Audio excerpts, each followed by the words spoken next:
Hello বন্ধুরা, আমি রিয়া। আমার সুইট মমিস কুইক রেসিপি চ্যানেলে সবাইকে স্বাগত। খুব সহজ এবং ইজি উপায়ে একটা ইভিনিং স্ন্যাক্সের রেসিপি নিয়ে আমি আজ আপনাদের সামনে হাজির হয়েছি। তাহলে চলুন শুরু করি রেসিপি। এই রেসিপি বানাতে আমি প্রথমে 3টে আলু সেদ্ধ করে নিয়েছিলাম। সেই আলুগুলোকে ভালো করে ম্যাশ করে নিতে হবে। 3টে আলুকে আমি একসঙ্গে মেখে নিচ্ছি। তার সঙ্গে নিয়ে নিয়েছি আগে থেকে সেদ্ধ করে রাখা ভুট্টা দানা বা কর্ন। নিয়েছি কিছুটা পেঁয়াজ কুচি, নেব ক্যাপসিকাম কুচি, আর নিয়েছি সাথে কিছুটা ধনেপাতা কুচি। তার সাথে মশলার মধ্যে আমাদের বেশি কিছু না, শুধু দিয়েছি আমি চাট মশলা, পরিমাণ মতো নুন, পরিমাণ মতো হলুদ। আমি এখানে ঝাল ব্যবহার করিনি, লঙ্কা দিইনি, তাই এখানে হালকা অল্প একটু ঝালের জন্য আমি দিয়েছি গোলমরিচের গুঁড়ো। আপনারা ঝাল খেলে অবশ্যই ঝালের ব্যবহার করবেন। আর আমি এখানে নিতে হবে 2 টেবিল চামচ কর্নফ্লাওয়ার নিয়েছি আমি, ছোট চামচের 2 টেবিল চামচ। এবার সব উপকরণ একসঙ্গে ভালো করে মেখে নিতে হবে।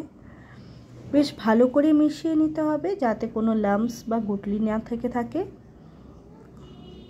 আচ্ছা, এরই মাঝে বলে নিই বন্ধুরা, যারা আমার চ্যানেলে এখনও নতুন, এরকম নিত্য নতুন রেসিপি পেতে অবশ্যই আমার চ্যানেলকে সাবস্ক্রাইব করে রাখবেন এবং আমার ভিডিও যদি ভালো লেগে থাকে প্লিজ একটা লাইক এবং কমেন্ট করবেন।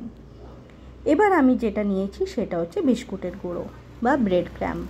আমি এখানে 2 চামচ মতো বিস্কুটের গুঁড়ো নিয়েছি। আবার সব কিছু একসঙ্গে ভালো করে মেখে নেব। দেখুন, আমি কিন্তু ভালো করে মেখে নিচ্ছি। সব কিছু একসঙ্গে ভালো করে মেখে নেওয়া হয়ে গেলে আলুটাকে আমি সাইডে রেখে আমি এখানে আরেকটা বাটিতে 2 চামচ মতো কর্নফ্লাওয়ার আর অল্প একটু জল মিশিয়ে একটা কর্নফ্লাওয়ারের স্লারি বানিয়ে রাখবো, যেটা আমাদের পরবর্তীতে কাজে লাগবে। দেখুন, আমি এখানে পাতলা একটা স্লারি বানিয়েছি, খুব মোটা করবেন না কিন্তু, জাস্ট একটা পাতলা স্লারি, ঠিক এরকম। আর আপনাদের কাছে যদি মোজারেলা চিজ থেকে থাকে খুবই ভালো, আমার কাছে ছিল না, আমি তাই একটা স্লাইস চিজ নিয়েছি। এবার সেগুলোকে আমি এরকম ছোট্ট ছোট্ট পিস করে টুকরো করে নেব। দেখুন, এরকম ঠিক ছোট ছোট টুকরো করে নিয়েছি।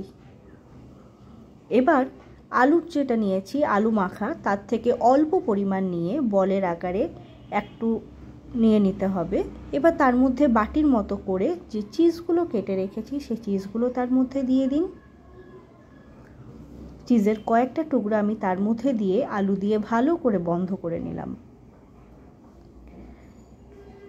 দেখুন, এরকমভাবে বন্ধ করে নিচ্ছি। এরপর যে কর্নফ্লাওয়ারের স্লারি বানিয়ে রেখেছিলাম তার মধ্যে ডুবিয়ে আমি কিছুটা ব্রেড ক্রাম্ব আরেকটা প্লেটে নিয়ে নিয়েছি, তার মধ্যে দিয়ে ভালো করে কোট করে নেব। আপনারা ডাবল কোটও করতে পারেন, কারণ আমি এখানে সব কিছুই কিন্তু সিঙ্গেল কোট করেছি। আপনারা চাইলে আবার যদি ডাবল কোট করতে চান, ঠিক এরকম করে বানানো হয়ে গেলে আরেকবার কর্নফ্লাওয়ারের স্লারিতে ডুবিয়ে আরও একবার কোট করে নেবেন। দেখুন, তাহলে ঠিক এভাবে বলের আকারে বানিয়ে নিলেই কিন্তু তৈরি হয়ে যাবে আমাদের পটেটো কর্ন চিজ বল। ঠিক সেমভাবে আমি আরেকটা বল আপনাদেরকে বানিয়ে দেখাচ্ছি। দেখুন, এরকম বাটি করে তার মধ্যে চিজ নিয়ে ভালো করে বন্ধ করে নিলাম। এবার ওই কর্নফ্লাওয়ারের স্লারিতে ডুবিয়ে ভালো করে ব্রেড ক্রাম্বে কোট করে নিতে হবে। ভালো করে ব্রেড ক্রাম্বে কোট করে নিলাম। ব্যাস, রেডি হয়ে গেল আমার আরেকটা বল।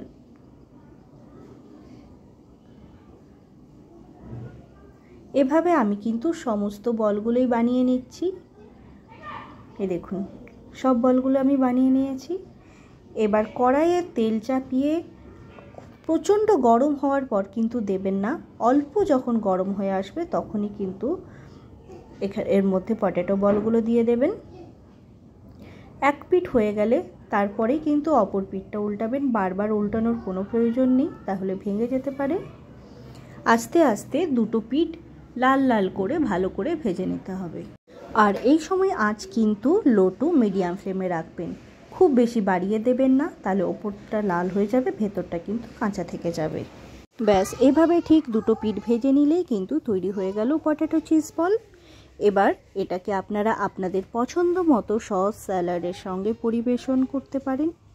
তাহলে বলুন বন্ধুরা, কত সহজভাবে একটা কত সুন্দর ইভিনিং স্ন্যাক্স আমাদের রেডি হয়ে গেল। আমার এই ভিডিওটি দেখার জন্য সবাইকে অসংখ্য ধন্যবাদ।